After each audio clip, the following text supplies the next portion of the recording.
The massive crystalline chamber floated in the darkness of space, spinning slowly around the galactic center. Inside, representatives from hundreds of worlds gathered for an emergency session. The air hummed with translated voices, each species speaking in their own tongue while technology converted the words into something others could understand. But despite all the noise, the chamber felt cold. Ambassador Yuna stood in the center of the room. Her holographic form flickered and wavered as the transmission struggled to reach across the light years. Behind her, the view showed destruction. Burning cities, smoke rising into a red sky, ships falling from orbit like dying stars. Her world was ending, and everyone in the chamber could see it. She spoke with a voice that trembled but did not break. The Velkari people had traded with the galaxy for 300 years. They had never made war. They had never taken what was not theirs. They had been good neighbors, good friends, good partners. And now they were dying. The Rajan swarm had come without warning. Their bioships had dropped from hyperspace like a plague, blocking out the sun. Within hours, the outer colonies were gone. Within days, the defense fleet was destroyed.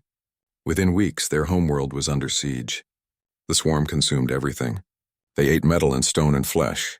They grew stronger with every world they devoured. Yuna begged the council for help. She did not ask for much. A fleet, some weapons, medical supplies, anything.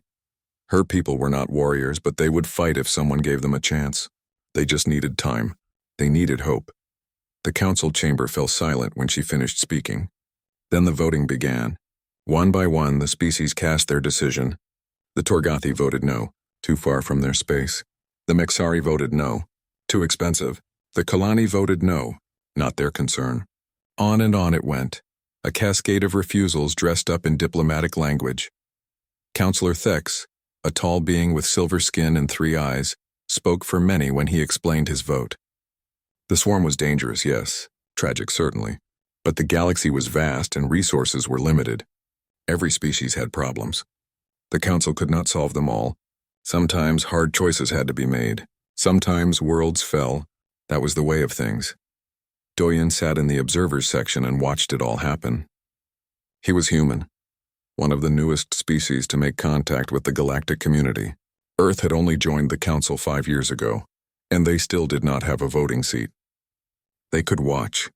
They could listen. But they could not act within council rules. He had served as Earth's observer for 2 years now. In that time, he had learned how the galaxy worked. Committees and subcommittees, debates that lasted months, decisions delayed until the problem solved itself or became someone else's concern. The council was very good at talking. It was less good at doing. The final vote came in. 0 votes in favor. 347 votes against or abstaining. The decision was made. The Velkari would receive no aid. They were on their own. The hologram of Ambassador Yuna flickered one last time, and then it was gone. The transmission had ended. Or perhaps her world's communications array had finally been destroyed. The representatives began to file out of the chamber, already moving on to the next item of business. Doyun remained in his seat for a long moment, staring at the empty space where Yuna had stood. He thought about her words. He thought about the burning cities behind her. He thought about what it meant to be so alone that even your pleas for help were met with silence. Then he stood up and left the chamber. But he did not return to his quarters. Instead, he went to the communications room and opened a secure channel to Earth. The connection took several minutes to establish. When it finally came through, he saw the face of Admiral Hana on the screen. Admiral Hana commanded the United Defense Fleet from her flagship, the UES Indomitable. She was in her 50s with short gray hair and eyes that had seen too many battles. She looked at Doyen through the screen and waited for him to speak. He told her everything. The vote, the refusal, the Velkari dying while the galaxy watched. He spoke quickly, knowing that his transmission was probably being monitored by Council security. He did not care. Some things were more important than protocol. When he finished, Admiral Hana was quiet for a moment. Then she nodded slowly. She told him to sit tight and stay out of trouble. She would contact Earth Command and see what could be done. The transmission ended. Doyen knew what that meant. Hana would not wait for committees or debates. She would go directly to the top. And if Earth Command agreed, things would move fast. Humanity had a reputation for that. When they decided to act, they acted. 8 hours later, the orders came through. 20 ships from the United Defense Fleet were to deploy immediately to Velkari space. Their mission was simple: help the Velkari survive, push back the swarm, show the galaxy that someone still answered distress calls. Admiral Hana stood on the bridge of the Indomitable and looked at her crew. They were ready. Some were excited, some were nervous. All of them understood what this meant. They were going into a war zone without council approval. They were picking a fight with an enemy that had terrified the entire galaxy into inaction. They were going because it was the right thing to do. The fleet gathered in formation. 20 warships ranging from massive battle cruisers to fast destroyers. Not the largest fleet humanity had ever assembled, but enough to make a difference. Enough to give hope. Hana gave the order. The ships engaged their hyperspace drives and vanished from Earth space in streaks of blue light. They would arrive at Velkari in 3 days. 3 days to prepare. 3 days to plan. 3 days to get ready for a battle that most of the galaxy believed was already lost. Back at the council station, Doyun heard the news through unofficial channels. The human fleet was moving. He allowed himself a small smile. The council would be furious. They would send angry messages. They would threaten sanctions and investigations. They would do everything except actually help. But humanity had never been very good at following rules that did not make sense. They had learned long ago that sometimes the right thing to do was also the hard thing, and they had learned that if you waited for permission to help someone, you might wait forever. The galaxy had turned away from the Velkari plea, but humanity was about to show them what happened when someone actually answered the call. For every attack the swarm had made, for every life they had taken, for every world they had burned, humanity was going to answer with fire. The human fleet dropped out of hyperspace at the edge of the Velkari system, and what they saw made even the most experienced officers fall silent. The outer asteroid belt was gone, consumed completely. The mining stations that had once processed ore now drifted as empty husks. 3 moons that should have shown lights from their colonies were dark and dead, and everywhere there were ships. Not the clean metal vessels that most species built, but twisted organic things that looked like they had grown rather than been constructed. They pulsed with a sickly green light. They moved in swarms, clustering around anything that still lived. The Rajan swarm was even worse than the reports had suggested. Communications officer Minho worked quickly to establish contact with any surviving Velkari forces. His screens filled with static and dead channels. Then finally a weak signal came through, a tired voice speaking broken English. Commander Jiho leading what was left of the Velkari defense fleet. Jiho could not believe what he was hearing. Human ships, actually here, actually helping. He had watched the council vote 3 weeks ago. He had accepted that his people would die alone. The surprise in his voice gave way to something else, gratitude, and then urgently, warnings. The swarm was unlike anything the Velkari had ever fought. Their energy weapons barely scratched the bioships. The creatures could regenerate damage in minutes. They adapted to attacks, growing resistant to weapons that had worked before. The Velkari had thrown everything they had at the swarm, and it had not been enough. Nothing had been enough.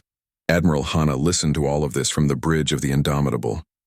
She looked at the tactical display showing thousands of enemy contacts. She looked at her own 20 ships. The smart move would be to retreat, to report what they had found, to wait for reinforcements. That was what any council fleet would do. Instead, she gave the order to attack. The human fleet moved forward in tight formation, weapons charging. They had come here to fight, not to run. If the swarm wanted humanity to leave, they would have to make them leave. The first salvo came from the UES Relentless, commanded by Captain Suji. Railguns fired solid metal slugs at incredible speeds. Missile pods opened and released hundreds of warheads. Unlike the energy beams that most galactic species favored, these were simple kinetic weapons. Old technology. Primitive by galactic standards, but they worked. The metal slugs punched through bioship armor like it was paper. The missiles exploded with devastating force, shredding the organic hulls. In the first 30 seconds of combat, the human fleet destroyed more swarm ships than the Velkari had managed in 3 weeks. The swarm responded immediately. Hundreds of bioships turned toward the human fleet and accelerated. They moved fast, faster than ships that size should move. They came in a wave, trying to overwhelm through sheer numbers. It was a tactic that had worked against every other species. But human ships did not retreat. Instead, they pushed forward to meet the charge. Point defense systems opened fire, creating walls of bullets that shredded the smaller swarm creatures. When bioships tried to latch onto human hulls with their claws and tentacles, automated countermeasures activated: plasma cutters, acid sprays, explosive charges. Every human vessel was designed to fight at close range if necessary. Captain Suji brought the relentless right into the thickest part of the swarm formation. His ship shuddered as bioships slammed against the hull trying to breach it. His crew worked calmly, calling out targets and firing solutions. When one bioship managed to punch through the outer armor, Marines were already waiting with flamethrowers and explosives. They killed the creatures before they could spread further into the ship. Aboard the Indomitable, Dr. Hyun watched the battle through his sensors and analyzed everything. He was the chief science officer, and his job was to find weaknesses. The swarm regenerated quickly, yes, but he noticed that damage from heat took longer to heal. Fire seemed to disrupt whatever biological process let them recover. He sent the data to Admiral Hana immediately. She broadcast it to the entire fleet. New orders went out. Use incendiary weapons. Use plasma charges. Use anything that burned hot. The human ships adjusted their tactics and the results were immediate. Bioships caught fire and could not put themselves out. The swarm started to pull back. Commander Jiho watched all of this from his damaged flagship and could barely process what he was seeing. These humans fought like demons. They did not hesitate. They did not calculate odds or debate strategy. They simply attacked, adapted, and kept attacking. It was the most aggressive combat he had ever witnessed. His tactical officer asked if they should join the battle. Jiho stared at the displays for a moment, watching human ships tear through the swarm forces. Then he found his voice and gave the order. What remained of the Valkyrie fleet moved forward to support the humans. It was not much. 15 ships in various states of damage against a human fleet of 20 fresh warships. But it mattered. The Valkyrie had given up hope and now they were fighting again. The humans had given them that. Just by showing up, just by refusing to run, the combined fleet fought for 6 hours straight. The swarm kept sending more bioships, but they were dying faster than they could regenerate. Human weapons were too effective. Human tactics were too aggressive. Slowly, the swarm forces began to pull back toward the inner system, toward Valkyrie Prime itself. Admiral Hana did not pursue them immediately. Her ships needed time to reload and repair. Her crews needed rest.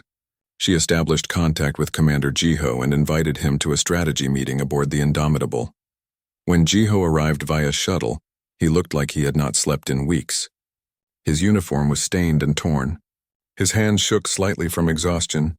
But when he saw the human admiral, he stood straight and saluted. Hana returned the salute and offered him a chair and coffee. They talked for an hour.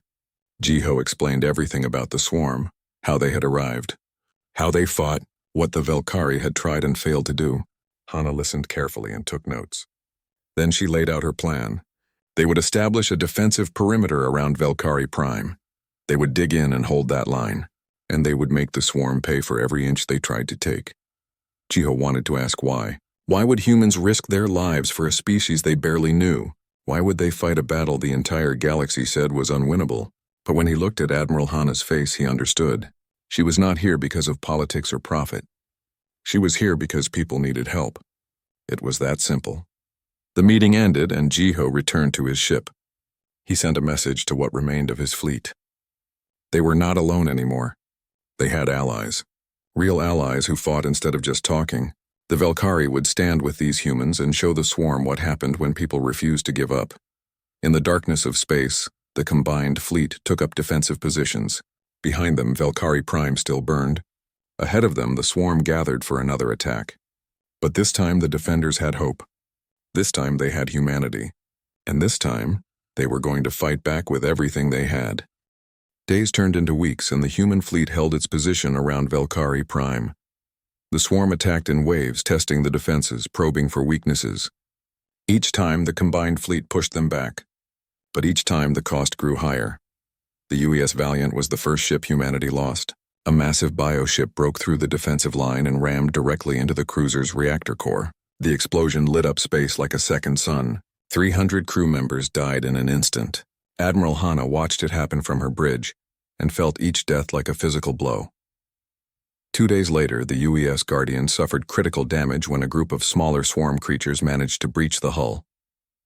They tore through 3 decks before Marines could stop them. The ship survived, but it was crippled. Captain Park ordered his crew to abandon ship and transfer to other vessels. The Guardian was pushed out of formation, its weapons silent, its lights dim. Lieutenant Yuri, a young tactical officer aboard the Indomitable, kept track of the casualties. 2 ships lost or disabled, 473 dead, 900 wounded. The numbers climbed every day. She looked at Admiral Hana sometimes and saw the exhaustion in the older woman's eyes. The Admiral had not slept more than 2 hours at a time in almost 3 weeks, but Hana could not rest. Not while her people were dying. Not while the Velkari depended on them. She stood on her bridge day after day, making decisions that sent people into danger. Some of those people did not come back. That was the weight of command, and she carried it alone. The war was not just in space. The swarm had managed to land forces on Velkari Prime itself. Their creatures were nightmares made flesh, all teeth and claws and acid that could melt through steel. They spread like a plague through the cities, killing everything they found. Colonel Taeyang led the human Marines who deployed to the surface. His job was to protect the refugee centers where millions of Velkari civilians had gathered. The perimeter his forces established was only 5 kilometers across, but it had to hold. If it broke, everyone inside would die. The fighting was brutal. The swarm creatures did not retreat. They did not negotiate. They simply attacked until they died. Marines fought them in the streets, in the buildings, in the tunnels below the city. Flamethrowers became the most valuable weapon. The creatures hated fire, and fire was something humanity understood very well. For 72 hours straight, the Marines held the line. They fought without sleeping. When their ammunition ran low, they used explosives. When the explosives ran out, they used knives and whatever else they could find. Some of them died. All of them were wounded. But the perimeter did not break. A Velkari civilian named Nari lived in one of those refugee centers with her 2 children. She had watched her world burn. She had lost her husband in the first days of the invasion. She had given up hope of survival. But then the human Marines came, and they built walls, and they fought. On the 3rd day, when the worst of the fighting finally stopped, Nari found one of the Marines sitting against a wall. He was young, maybe 20 years old. His armor was scorched and dented. His hands shook from exhaustion. Blood stained his uniform, though she could not tell if it was his or from the creatures he had killed. She thanked him for saving her children. She asked him why he had come so far to help people he did not know. The Marine looked at her with tired eyes and said something she would never forget. He said that his grandmother had once told him that the measure of a person was what they did when nobody was watching. Humanity had chosen to be the kind of people who helped. That was all. Then he stood up and walked back to the barricades. There was always more work to do. Always another attack coming. But Nari understood something in that moment. These humans were not just fighting for the Velkari. They were fighting for themselves too, fighting to be the people they believed they should be. While the battle raged at Velkari, news of humanity's intervention spread across the galaxy. Some species were impressed. Others were critical. Counselor Thex gave a public statement condemning the human action as reckless and destabilizing. He suggested that humanity was too young, too aggressive, too dangerous to be trusted with military power. Observer Doyen, still stationed at the council chambers, listened to Thex's speech with growing anger. When the counselor finished, Doyen stood up. As an observer, he was not supposed to speak during sessions. But he spoke anyway. He asked a simple question that cut through all the diplomatic nonsense. If it was reckless to save lives, he asked, then what was wisdom? If it was dangerous to help those in need, then what was safety? If humanity was wrong to act when the council would not, then what was right? The chamber fell silent. Nobody had an answer. Some species began to reconsider their positions. The Korthan Republic sent military observers to watch human tactics. The Azari Federation opened diplomatic channels. Not everyone supported humanity. But the conversation had changed. People were starting to ask uncomfortable questions about what the council was really for. Then came the news that made everything worse. Intelligence reports showed a massive tendril of the swarm breaking away from the main force at Velkari. It was heading toward Earth. Thousands of bioships moving at maximum speed aimed directly at humanity's homeworld. Admiral Hana received the report in her quarters. She stared at the data for a long time. Her fleet had a choice. They could abandon Velkari and rush back to defend Earth, or they could stay and trust that Earth's home fleet could handle the threat. Both options felt like failure. She called a meeting of her senior officers. Captain Suji argued for staying. If they ran now, everything they had sacrificed would be meaningless. Dr. Hyun pointed out that Earth had strong defenses and good commanders. Lieutenant Yuri simply asked what the Admiral thought was right. Hana made her decision. They would stay. Earth would have to hold without them. Commander Sung, who led the home fleet, was a good officer. He had good ships and good people. They would manage. They had to manage. Because if humanity ran from Velkari now, they would be just like the Council. All talk and no action. The Admiral announced her decision to the fleet. There was silence for a moment. Then one by one the ships acknowledged. They understood. They were afraid for their families and their world, but they were also proud to be exactly where they were, doing exactly what they were doing. That night, Nari looked up at the stars from the refugee center. She knew that somewhere up there, human ships were fighting to save her people. She knew that somewhere even farther away, other humans were fighting to save their own world. She prayed that both battles would be won, and she promised herself that if the Velkari survived this, they would never forget what humanity had done for them. Dr. Hyun made a discovery that changed everything. He had been studying the swarm for weeks now, analyzing every piece of data from every battle. What he found was terrifying. The swarm was learning. It was adapting. The bioships that appeared in recent attacks had thicker armor specifically resistant to heat. The ground creatures had developed new behaviors to avoid human flamethrowers. The enemy was intelligent. Not just animal instinct or simple programming, but actual learning intelligence. Every tactic humanity used eventually became less effective, as the swarm figured out how to counter it. They were in an arms race, and the swarm was catching up fast. Hyun brought this information to Admiral Hana immediately. They needed to evolve faster than the swarm. They needed new weapons, new tactics, new ways to fight. Standing still meant losing. The Admiral agreed and gave him whatever resources he needed. Engineer Minji became Hyun's closest partner. She was the chief engineer on the Indomitable, and she knew every system on every ship in the fleet. Together, they started turning civilian equipment into military weapons. Mining lasers became cutting beams powerful enough to slice through bioships. Industrial plasma torches were modified to fire sustained streams of superheated gas. Even cargo haulers were retrofitted with missile pods. The Velkari contributed too. Commander Bora, a Velkari scientist who had survived the initial invasion, worked with Hyun on biological countermeasures. She understood how living organisms worked, and the swarm was ultimately a biological weapon. Together, they developed chemical compounds that disrupted the swarm's regeneration abilities. Every ship in the fleet became a laboratory.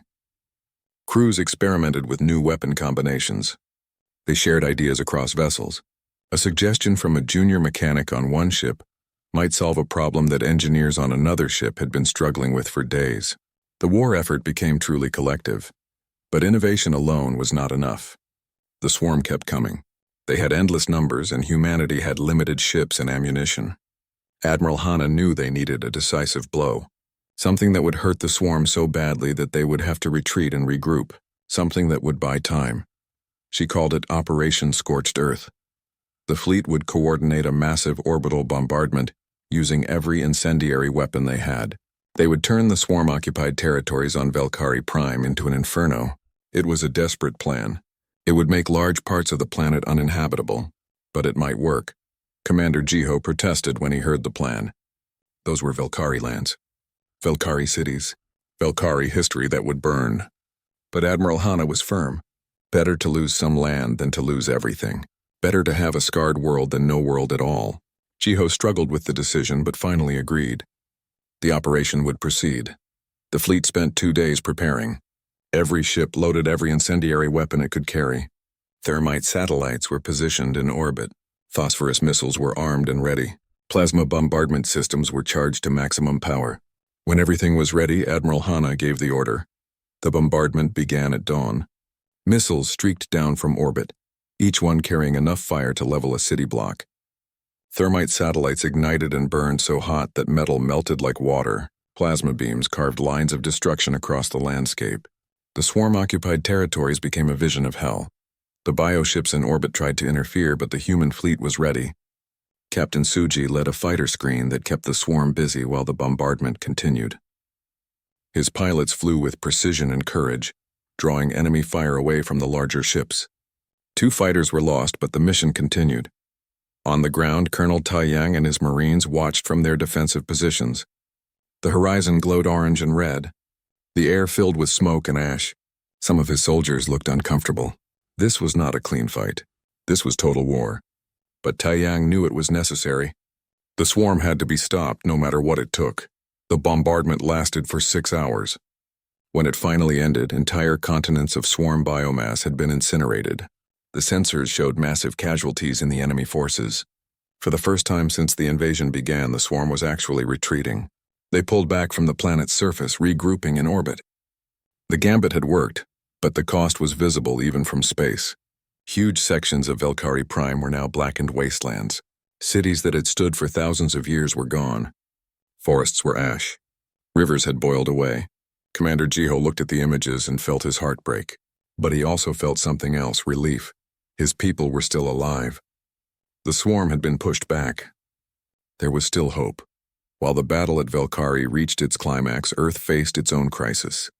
Commander Sung led the home fleet against the swarm tendril that had come for humanity's homeworld. The fighting was fierce.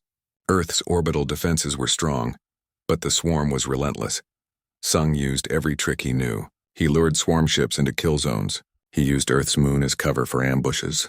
He coordinated with ground-based missile batteries to create crossfire that the bioships could not escape. The battle lasted for 3 days, and when it was over, Earth still stood. Sung sent a simple message to Admiral Hana at Velkari. 5 words: "We are still standing. Keep fighting." When Hana received the message, she felt a weight lift from her shoulders. Earth had held. Humanity had defended both fronts. They were still in this war. The news spread through the fleet quickly. Morale soared. They had been fighting alone for weeks, wondering if their homeworld would survive. Now they knew. Earth was safe. Their families were safe. They could focus on finishing what they had started at Velkari.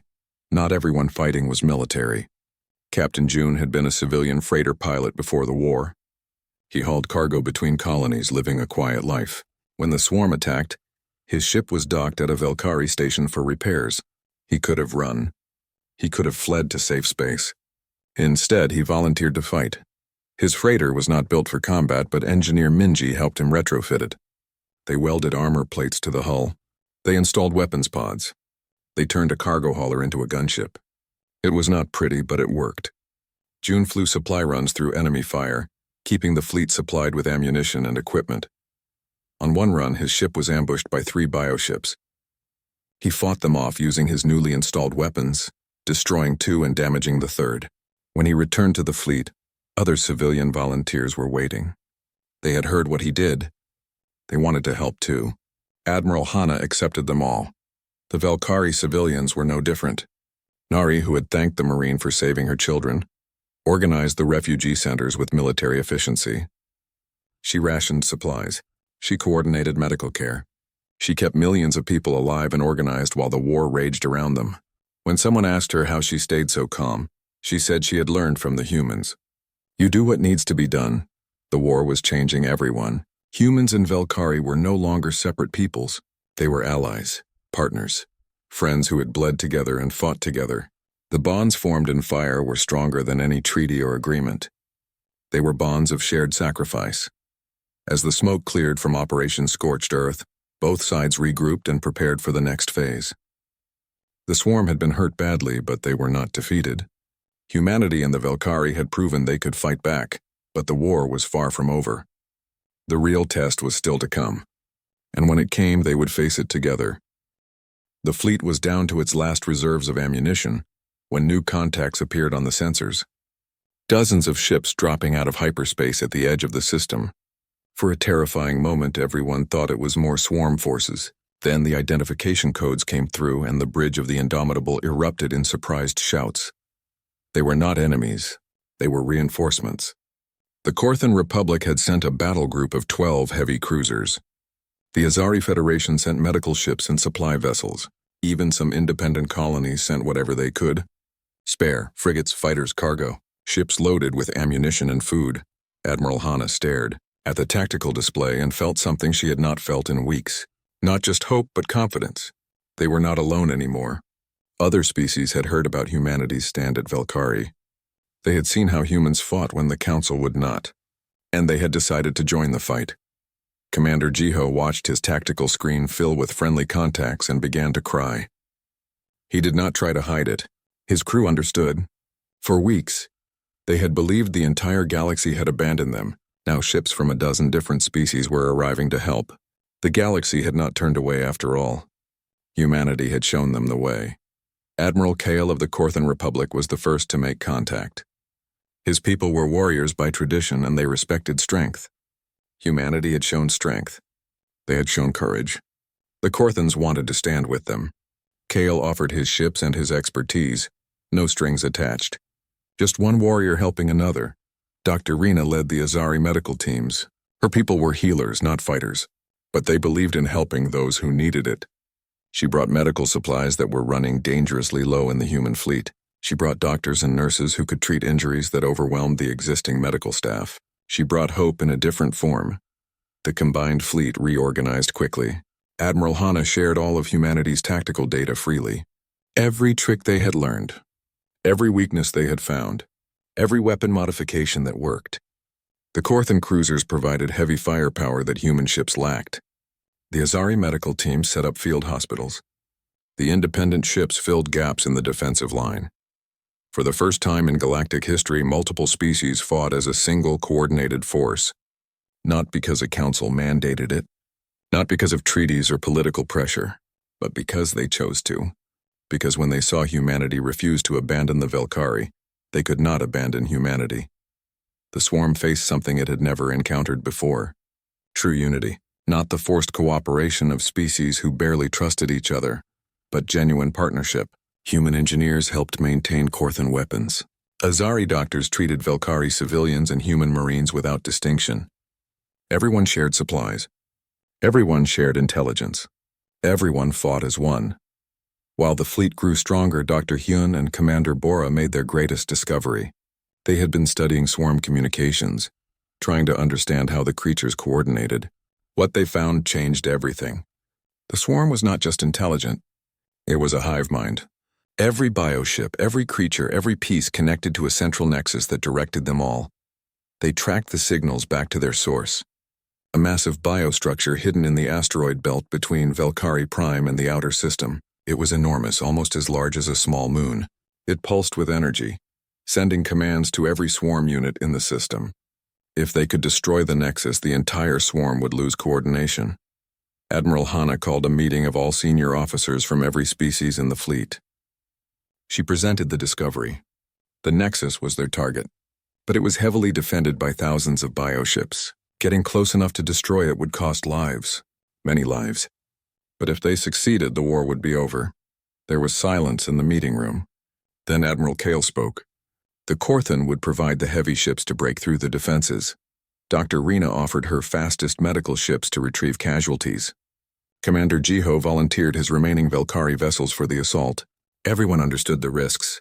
Everyone volunteered anyway. Lieutenant Yuri stepped forward and asked to lead the strike team that would actually board the Nexus and plant the demolition charges. She was young, but she had proven herself in battle after battle. Admiral Hana looked at her for a long moment, then nodded. The mission was hers. Yuri assembled her team carefully. Human Marines who specialized in close combat. Korthan shock troops who could handle heavy weapons. Velkari specialists who understood biostructures. It was a small group, only 50 soldiers total, but they were the best the fleet had. They spent 12 hours planning every detail. The approach route, the entry points, the placement of charges, backup plans for when things went wrong, because things always went wrong. When they were ready, the fleet moved into position. This was the moment everything had been building toward. The battle began with a massive barrage from the Korthan cruisers. Their heavy weapons smashed into the swarm defensive formations, opening a corridor toward the Nexus. Human ships poured through the gap, fighting off bioships that tried to close it. The Velkari vessels provided cover fire, their crews fighting with desperate courage. The assault shuttles launched from the Indomitable with Yuri and her team aboard. They raced toward the Nexus, weaving through enemy fire and debris.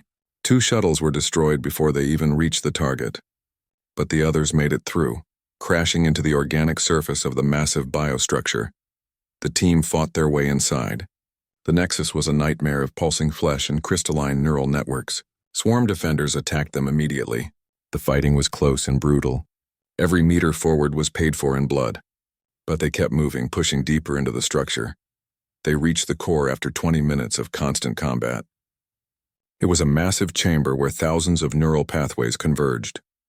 The heart of the hive mind. Yuri's team planted demolition charges on every major node, enough explosives to vaporize a city block. They armed the charges and started to fall back, but the swarm realized what was happening. More defenders poured in, cutting off the escape route. The team fought desperately, but they were being overwhelmed. Yuri made the decision. She ordered everyone to retreat while she stayed behind to ensure the charges detonated. It was the only way. Her team refused at first, but Yuri pulled rank and ordered them to go. One by one, they fell back toward the shuttles, fighting every step of the way. Yuri held the core chamber alone, her rifle firing continuously at the creatures trying to reach the charges. She had maybe 30 seconds before the explosives went off. Then Captain Suji's voice came over her radio. The Relentless had broken through the enemy lines and was right outside the Nexus. He was sending a boarding pod directly to her position. She had 10 seconds to get to the extraction point. She ran. The pod grabbed her just as the charges detonated. The explosion cascaded through the Nexus structure, tearing it apart from the inside. Yuri felt the shockwave as the pod rocketed back toward the Relentless. She made it aboard just before the entire Nexus collapsed into a cloud of debris. The effect was immediate. Bioships across the entire system began to drift aimlessly. The creatures on the ground stopped attacking and wandered in confusion. The hive mind was broken. Without the Nexus to coordinate them, the swarm was just individual animals, no longer a unified force. The fleet did not waste time. They hunted down the remaining bioships methodically, destroying them one by one. After weeks of desperate fighting, after countless sacrifices, the battle for Velkari was finally turning in their favor. The swarm was broken. The defenders had won, and they had won together.